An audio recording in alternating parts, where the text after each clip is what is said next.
vamos a hablar de Chile y de América Latina, de Chile y nuestro entorno, de lo que está ocurriendo con la política, con la economía, con las relaciones, con las diferencias y lo que se nos viene. Y por último, porque estamos en este barrio, no sé si importamos mucho en el mundo, pero estamos aquí, tenemos que preocuparnos entonces del aquí. Jorge Saad es abogado, es máster en Ciencia Política de la Universidad de Nueva York, es director del Centro de Estudios Internacionales de la Universidad Católica, editor de este informe que se llama Riesgo Político América Latina. Es el segundo informe, año 2022, por lo tanto es un informe que está calentito acerca de lo que sucede en América Latina y con el interesante riesgo político en América Latina. Vamos a hablar de todo esto en este programa. Gracias por estar con nosotros. Gracias, Tomás, por la invitación. Y ya vamos con el Riesgo Político 2023 en enero. Allá. Tercera edición. Ya. Oye, mira, si uno tuviera que hacer una aproximación a América Latina, el mundo donde estamos, una especie de descripción, ¿qué diríamos? Unos pincelazos así grandes. ¿Qué diríamos de América Latina? Yo diría que es como el gato pardo, que todo cambia para que todo siga igual. Las cosas que se repiten en América Latina ya las hemos escuchado en el pasado, temas de debilidad institucional, estructural, control de la corrupción, capital humano todavía no avanzado, y se van sumando obviamente lo que son el momento político, el ciclo económico que viene obviamente con una desaceleración significativa del 2023, y los nuevos temas que son transnacionales, la migración, el crimen organizado y otros temas que podemos conversar. Yo tengo una visión que puede ser catastrófica, me podrá decir alguien, pero ¿qué caracteriza a América Latina? Desde el Río Grande en México hasta Punta Arenas y Ushuaia en el sur, en la Patagonia. ¿Qué es el continente, ese continente de Latinoamérica? Del narcotráfico, de los asesinatos en las calles, del sicariato, donde ya no se salva nada. Acapulco están matando a gente como loco. Santiago de Chile, que era tranquilo, Santiago, están matando. Entonces, al final, parece que mucha gente está mirando a América Latina y están escapando, y otros ya no les interesa y lo están dando como continente perdido, ¿o no es así? Creo que efectivamente a nivel de los países tienes un problema con la violencia, con un aumento de la percepción y en la realidad de la inseguridad que se ha venido agudizando. Prepandemia, recordemos que fue un año, el 2019, de mucha violencia, de manifestaciones, no solamente en Chile, en Ecuador, por poner un ejemplo, en Guatemala. Cuando el presidente de la época, Piñera, hablaba de este oasis, se refería a esos 10 días que teníamos una crisis muy aguda de violencia en Ecuador.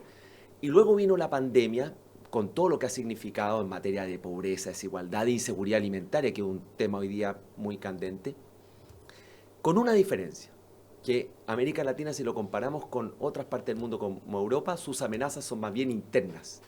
No tenemos amenazas de guerra, es un hemisferio relativamente pacífico. Hoy Europa está recordando, vive el fantasma de lo que fue su Segunda Guerra Mundial, y en ese sentido América Latina es más tranquilo, pero tiene estas amenazas de orden interna que hace que en los rankings de inseguridad tenemos claro, de las dentro de ciudades más violentas del mundo. seguridad pública es mucho más intranquilo. Exactamente. La posibilidad de que alguien lo mate es mucho más alto que en Europa. O sea, eso es así. Oye, este es un continente donde domina la izquierda. 7 de los países más poblados de América Latina están gobernados por presidentes de izquierda. ¿Se cargó a la izquierda América Latina? Creo que esto es como un péndulo y que hoy día estamos viviendo una nueva marea rosa que nos recuerda los inicios del siglo 2000. Pero, Tomás, si tú ves las elecciones desde el 2019 a la fecha, el partido que lidera en América Latina es el voto de castigo. Porque al final de las 14 elecciones, en 13, salvo Nicaragua, que no tuvo elecciones libres, en todas se castigó al oficialismo. Entonces, así como tuvimos un miniciclo de fuerzas de derecha entre el 2015 y 2020, ahora el péndulo, por este voto castigo, está volviendo hacia las fuerzas de izquierda. Y cuando nosotros vemos las estadísticas, ves que en definitiva América Latina, más que tener una preferencia ideológica definida, va por ciclos. Y con ciclos políticos hoy, creo yo, más cortos. A ver, pero veamos, analicemos esto. Petro, en Colombia, primera vez de izquierda, por lo tanto que no hay ciclo, sino que hay una gran victoria de la izquierda. Sí. Andrés Manuel López Obrador, ese no es un ciclo, el primer presidente de izquierda en muchos años en México, por lo tanto ahí no hay ciclo. Ortega, ¿qué ciclo? En Nicaragua. Sí, es que Ortega hay que dejarlo... Maduro, ¿qué ciclo? Sí, pero vamos completando países. Entonces, no sé si es ciclo o definitivamente hay que verlo, ¿no? Una izquierda importante, muy competente desde el punto de vista electoral en América Latina. Yo distinguiría a las izquierdas, o sea, A ver. Nicaragua, Cuba, Venezuela, llamémoslo derechamente dictaduras, porque esos son, no hay elecciones, no hay democracia, no hay libertades. Y luego tú tienes las 6 principales economías de América Latina que están en manos de izquierda. Brasil, México, Argentina, Perú, Chile y Colombia. Pero si tú ves el caso de Perú, el caso de Chile, el caso de Colombia, que Petro logra ganar finalmente con un candidato, podríamos decir, de características populistas, su rival, con una derecha muy fragmentada, con un nivel de aprobación de Duque muy bajo. También ahí hay un elemento de voto de castigo o de voto por el mal menor. Y luego ya tú vas viendo que en el escenario del próximo año en Argentina, probablemente, si la oposición decide unirse, podría terminar desplazando al peronismo de Fernández y Cristina Kirchner. Entonces, uno ve, Tomás, y yo creo en este sentido que es distinto al fenómeno del 2000, que está muy impulsado por Chávez, y con un Lula que tenía un liderazgo que hoy día, creo yo, va a estar muy consumido por la política interna. El bolsonarismo en el Congreso y en la base social, en esa economía más agrícola, es muy fuerte, y eso va a demandarle mucho tiempo a Lula, y además con una izquierda más diversa. Tú diste algunos ejemplos de dictaduras, dimos otros ejemplos de izquierdas más extremas, pero creo yo que no tiene ese hilo conductor que tenía hace 2 décadas.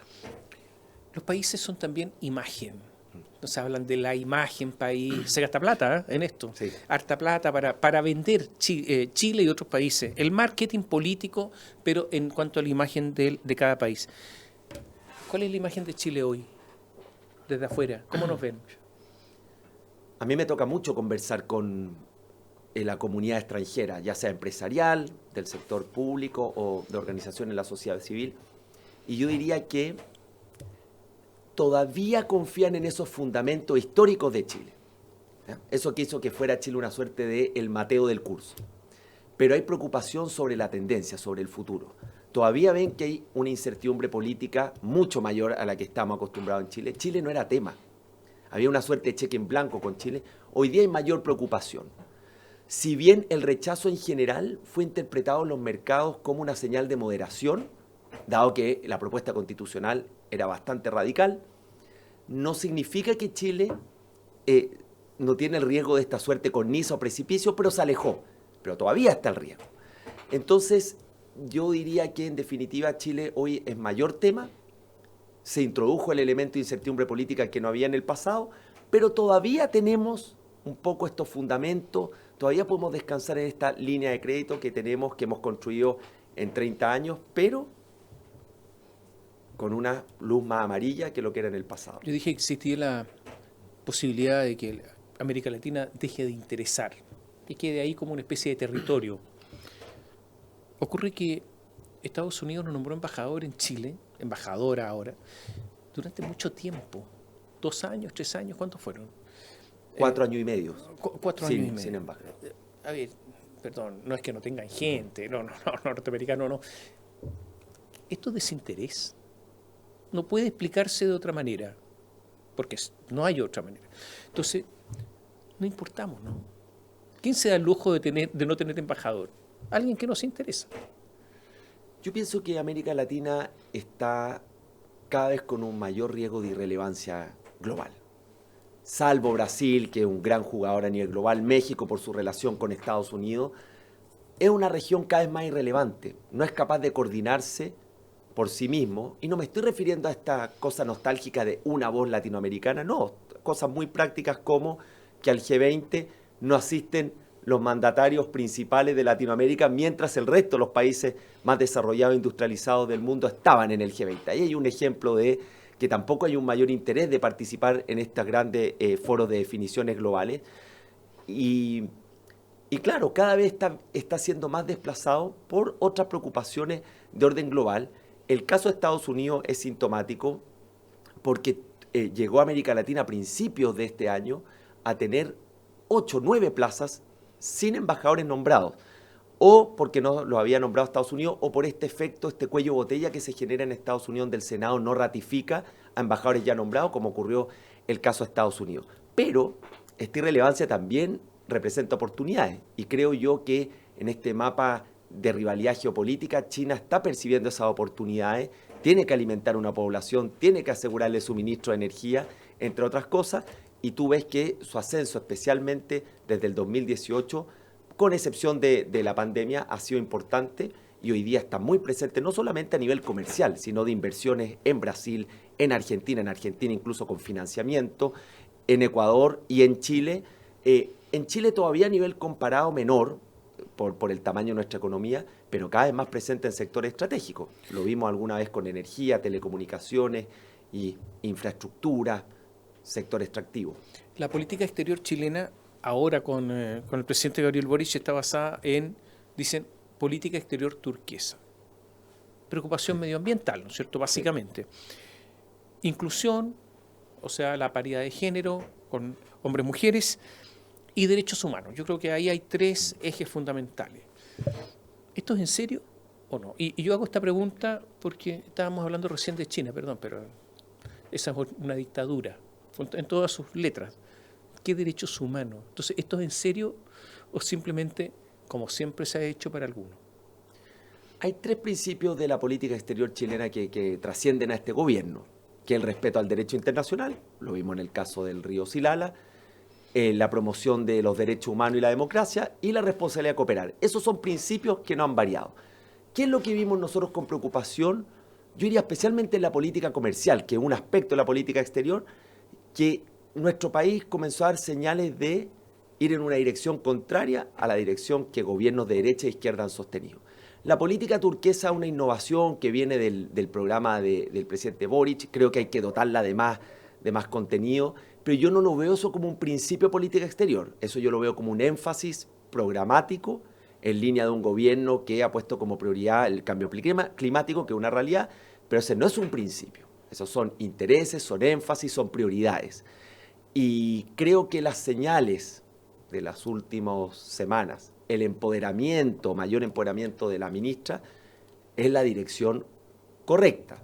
Porque de lo contrario, vamos a seguir con episodios donde damos señales no de certeza para un país como Chile, que en su política exterior, hay que reconocerlo, Tomás, siempre fue percibido como un socio predecible, que da seguridad, que da confianza.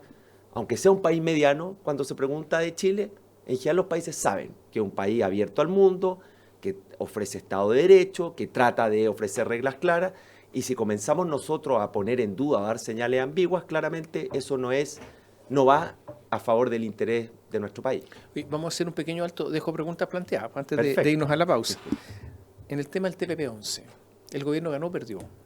Porque ya está prácticamente resuelto, hay que firmarlo ahora en diciembre, estamos en diciembre, así que ya podemos hacer una especie de balance. ¿Ganó o perdió? En el tema de la inmigración, ¿hay posibilidad de que el gobierno gane en el sentido de que la inmigración se pueda detener o por lo menos morigerar en forma importante? ¿Hay posibilidades de ganar o no? Con Perú, ¿cómo están las cosas? Porque siempre con Perú hay rivalidad. ¿Están bien, están mal, están más o menos? ¿Cumplió Perú el fallo de La Haya o no? Volvemos en un instante.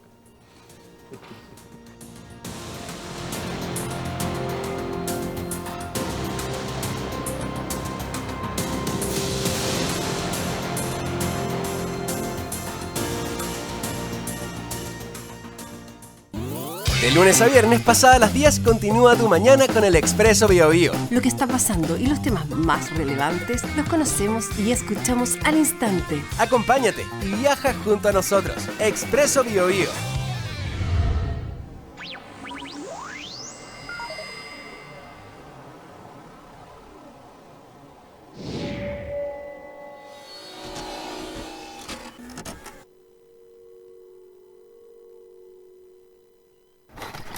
BioBio, la radio se escucha y se ve. En nuestra plataforma digital biobiotv.cl. En la televisión digital de libre recepción, Santiago 26.1. Valparaíso 46.2. Temuco y Osorno 29.2. En el cable, Mundo, canal 521. Zapping TV, canal 168. Y en Mi Play, canal 62. BioBio, la radio. 43 estaciones. Ahora se ve.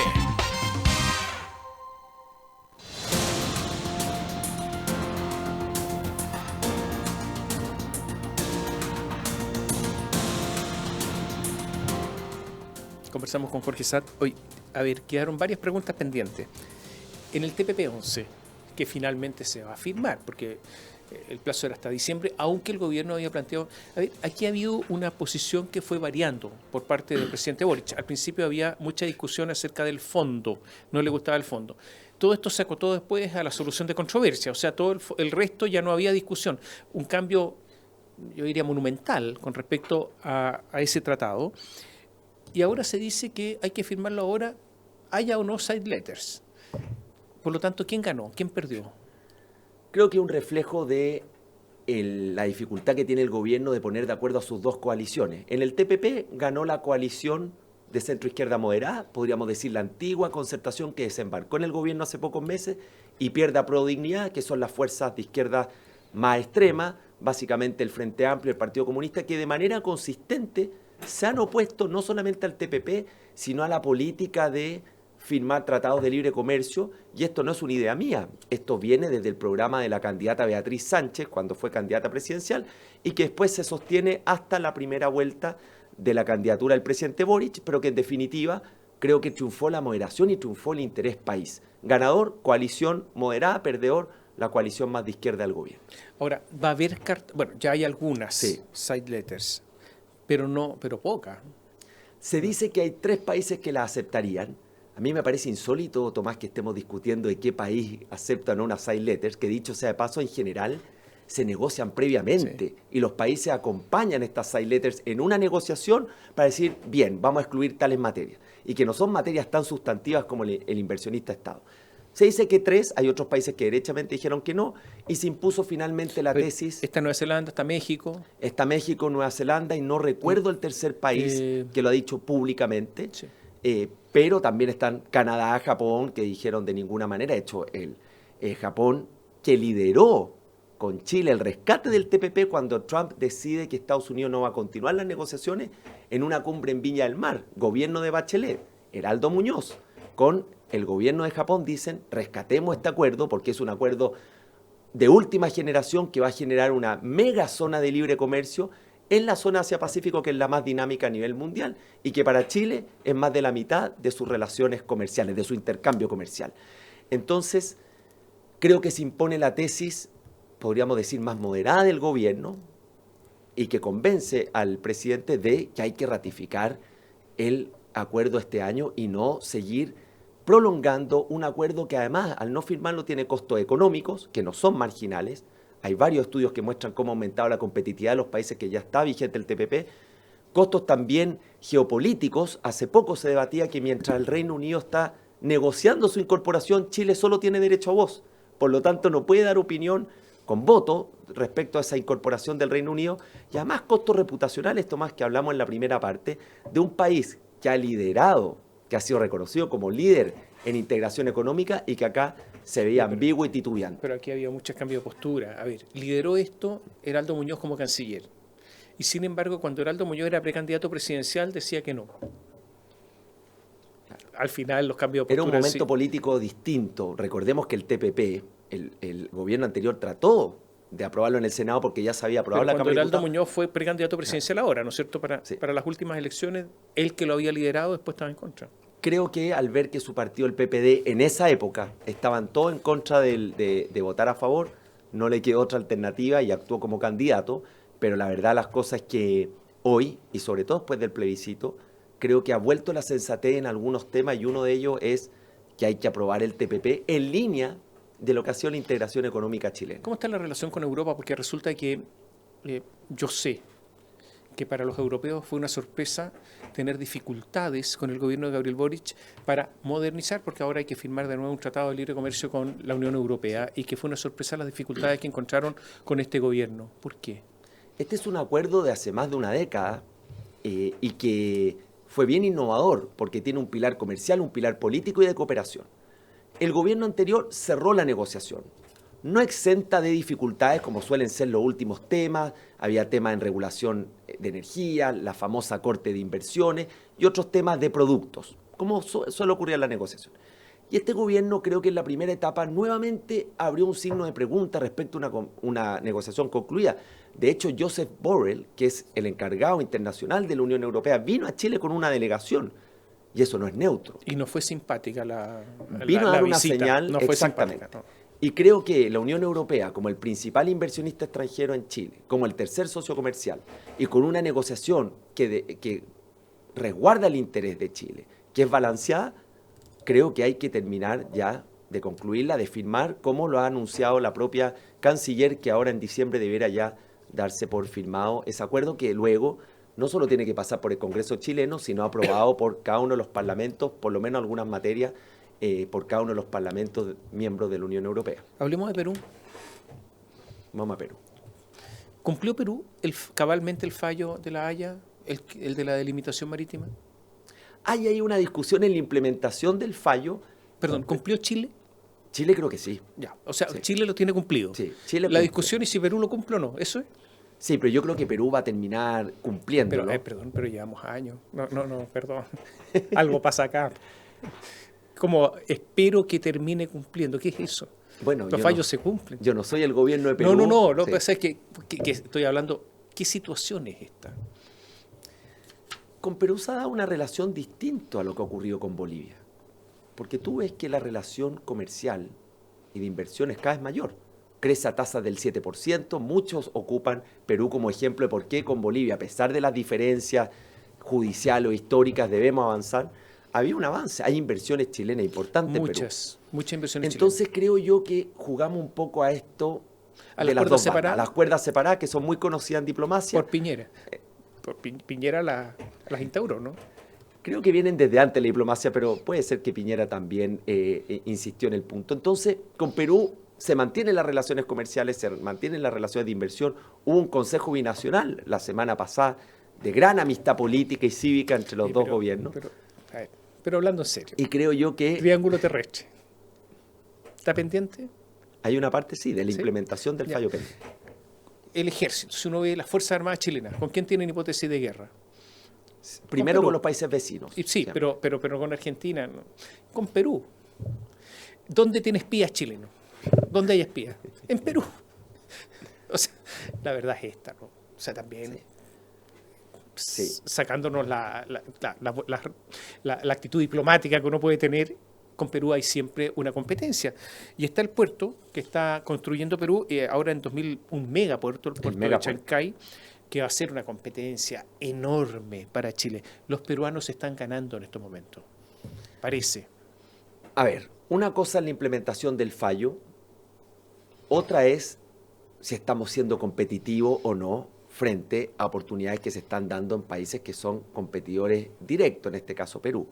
La mega inversión del puerto, una inversión china sobre los 4.000 Gigante. millones de dólares, habrá que ver cómo puede o no afectar la competitividad chilena, pero por lo menos una señal de preocupación de nuestra pérdida de competitividad en el comercio marítimo. Luego tú tienes otros temas. ¿Qué es lo que está ocurriendo con la atracción de inversión extranjera en Chile? El desarrollo de proyectos. Leí hace pocos días que el ingreso de nuevos proyectos, que no solo inversión extranjera, y también está la inversión local, de nuevos proyectos al sistema de evaluación ambiental ha bajado. No, se ha desplomado. Se ha desplomado. Se desplomó, sí. Y entonces, volviendo a mi tesis del inicio, ¿hasta dónde resiste estos fundamentos de Chile, esta base construida en DECA? Eso tiene que ir acompañado no solamente con la foto que uno le saca a Chile, sino también con las acciones futuras, con la tendencia. Y Oye, vamos a ver ahí qué es lo que va a ocurrir. ¿Te gustó el fallo del Silala, no? ¿O dejó cosas medias pendientes? A ver, aquí hay una historia con el fallo del Silala, que Bolivia, durante el proceso, se termina allanando Sí. y reconociendo la posición chilena, que es distinto a la postura de Bolivia hasta el 2016, que gatilla una estrategia que yo creo que fue positiva de Chile de demandar.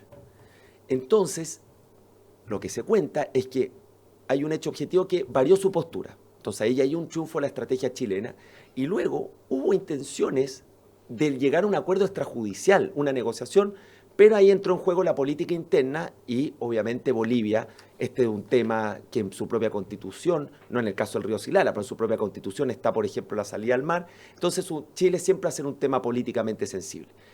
En ese contexto creo yo que gana Chile, porque a pesar de que no hay una declaración expresa que la Corte Internacional de Justicia señale de que Bolivia reconoce que es un río internacional y reconoce la pretensión chilena, nos está dando la razón. Sí, evidentemente que el hecho de reconocer que no hay controversia porque se asimiló, se allanó la posición chilena, esa también ya forma parte de una resolución judicial, el hecho de que no haya controversia. Estoy de acuerdo, pero... Que en el derecho internacional es distinto a lo que es el derecho local. Pero Bolivia podría destruir todas las obras físicas, las obras civiles que ha hecho con respecto al río, y el río, dicen algunos, que podría desaparecer, que es gracias a estas obras civiles que el agua llega a Chile, y que podrá, por lo tanto, algunos dicen, lo de Chile podría ser una victoria pírrica. Es que ahí Bolivia estaría violando derechamente el derecho internacional consuetudinario del uso razonable, equitativo de las aguas. Pero no está obligado a mantener las obras civiles, lo dijo la Corte. No, pero yo veo un riesgo distinto, Tomás. No veo el riesgo en el río Silala propiamente tal. Hay más de 10 otras cuencas hídricas compartidas. 17. 17. Y la mayoría de ellas, creo que 10 u 11, son de aguas que van de Chile a Bolivia. Claro, que también obviamente son con una pendiente natural, es un flujo natural y no artificial. Entonces, ¿qué es lo que vamos a hacer con ellas? ¿Cómo se va a fijar? Yo creo que igualmente la posición luego del fallo es más sólida que antes del fallo, pero ahí hay un tema que los técnicos, los científicos también van a tener que mirar. Y lo otro es, dejando de lado el tema de las aguas, migración, contrabando. ¿Hay posibilidad de parar la migración? Oye, tengo una pregunta antes, tú que estés dedicado al tema de las relaciones internacionales. Hay un misterio en Chile que nadie ha podido escudriñar, resolver. ¿Cómo es posible que llegaron miles y miles, cientos de miles de haitianos por el aeropuerto de Pudahuel y que bastaba una decisión administrativa para que no llegaran? Que lo hizo Piñera en el segundo gobierno. ¿Por qué lo hizo Bachelet? ¿Tú has indagado esto? ¿Por qué hizo Bachelet? Permitió esto, pues sí, hubo líneas aéreas incluso especiales para esto. Esto fue una decisión de gobierno, si por eso entraban. Bastaba un decreto y no entraban más. ¿Por qué hizo Bachelet esto?